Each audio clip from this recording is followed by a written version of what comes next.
There's a lot of different things that go into this that make people as successful as they are in the breeding game. So you really have to ask yourself the question of, is this something that I see myself doing 5, 6, 7 years from now?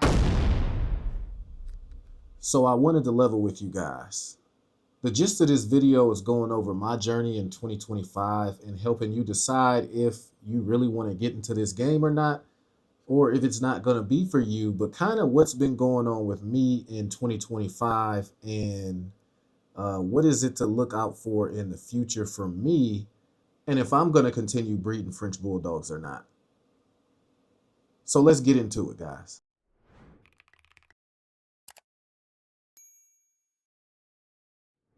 all right, so you guys see the name of this video. Is it really worth breeding French Bulldogs in 2025?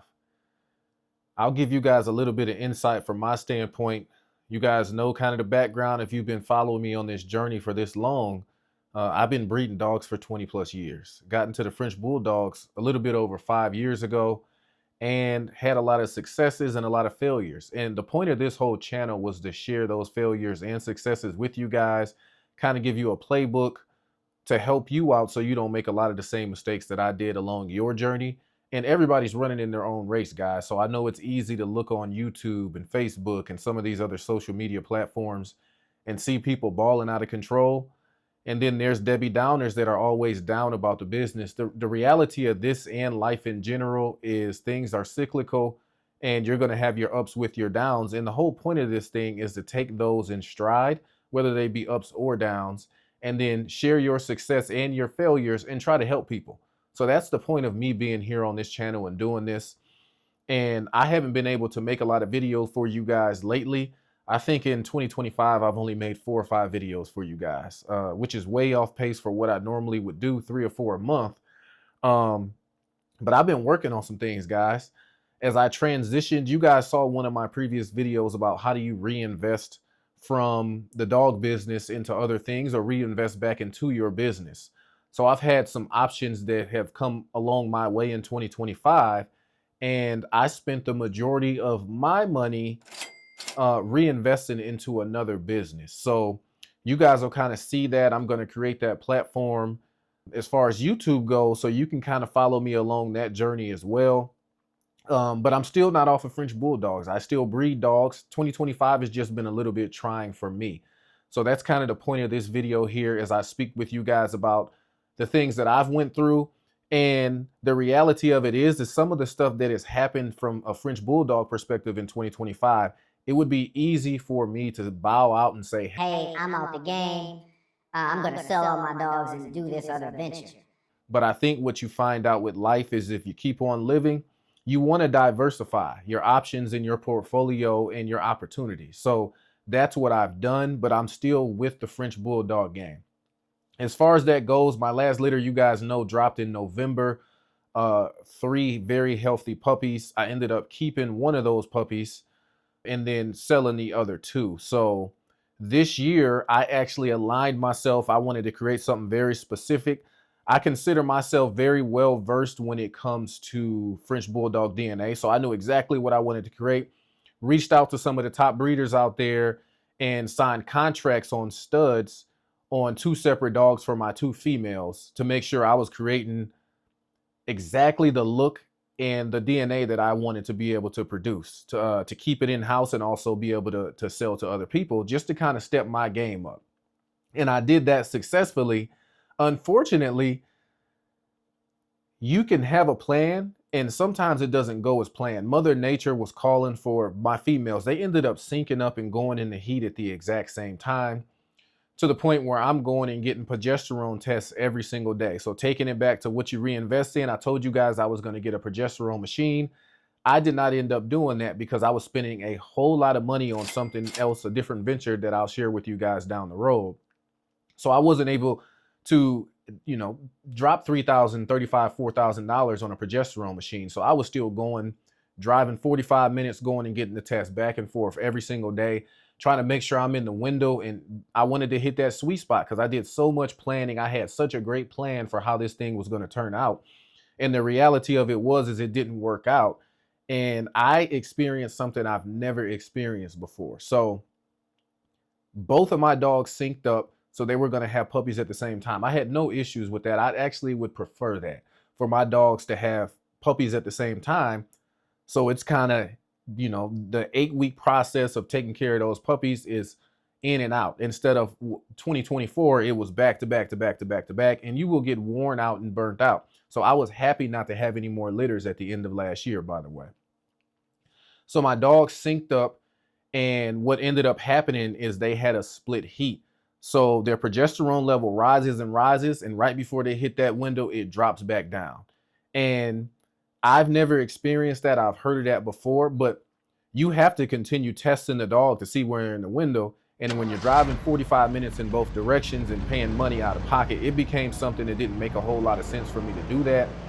So visually, the dogs looked like they went out of heat, but they never got into the window as far as when I was testing them. So I took a step back and evaluated and put my resources and time into building this other business that I have now.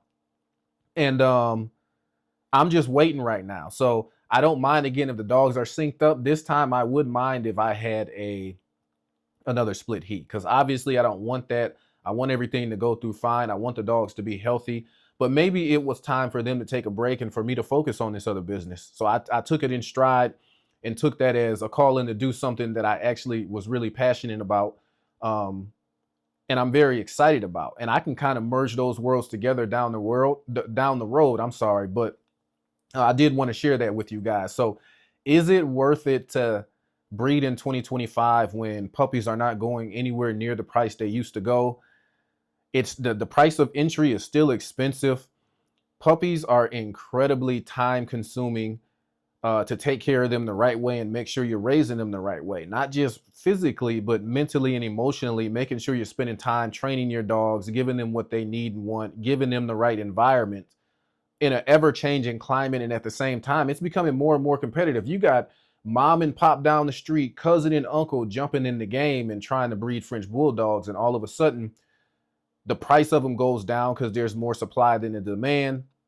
And we're not in the pandemic anymore, where people are sitting at home trying to figure out how to make money at home. People are kind of going out and getting it a little bit more than they were 5 years ago when I started out in this game.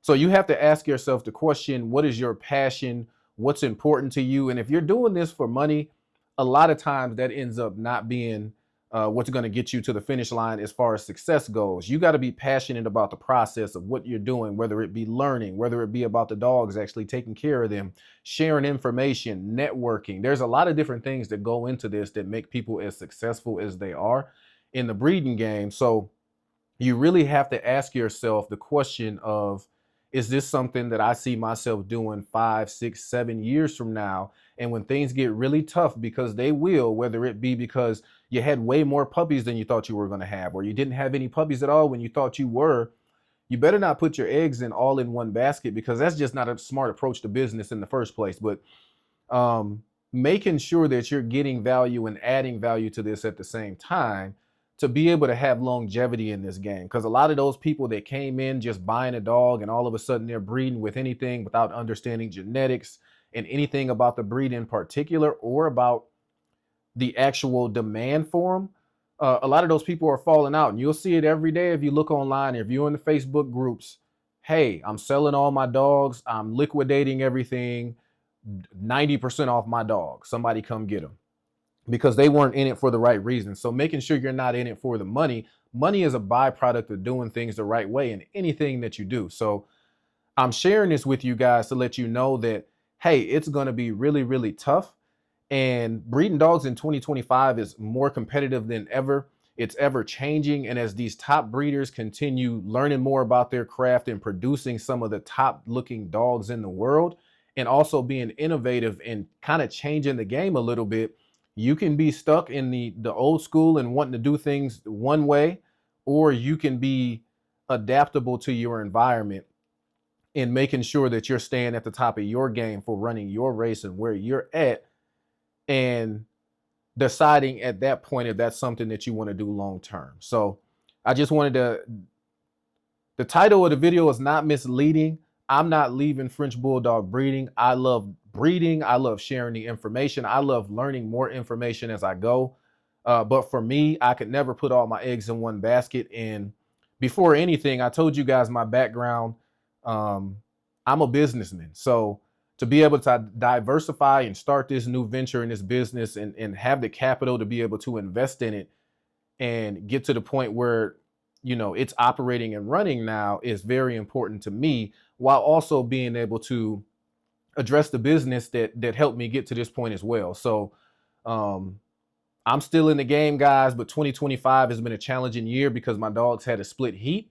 I just wanted to share that with you guys. And if anybody out there is feeling discouraged about breeding French Bulldogs, I encourage you, if you're in it for the right reasons, to continue to push on, and things will get better on the other side. Continue to network, continue to do things the right way, and everything kind of will fall in place for you. So more things to come with this new business venture that I have here.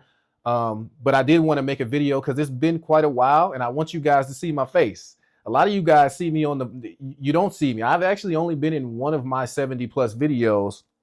I'm kind of a voiceover channel. So I wanted you to see my face, put a face to the voice that you've been hearing, and know that I will continue to make videos on this channel and share information to help you guys out. I think as value added. And I really appreciate the community embracing me in that way. I'm up to over 3,500 subscribers in over a year, a little bit less than a year, actually, since I started really making the videos. So I wanted to thank you guys for that and let you know I am still here, and I'm going to hold myself accountable to not wait so long in between videos going forward. And we will continue breeding French Bulldogs in 2025. Thanks for watching.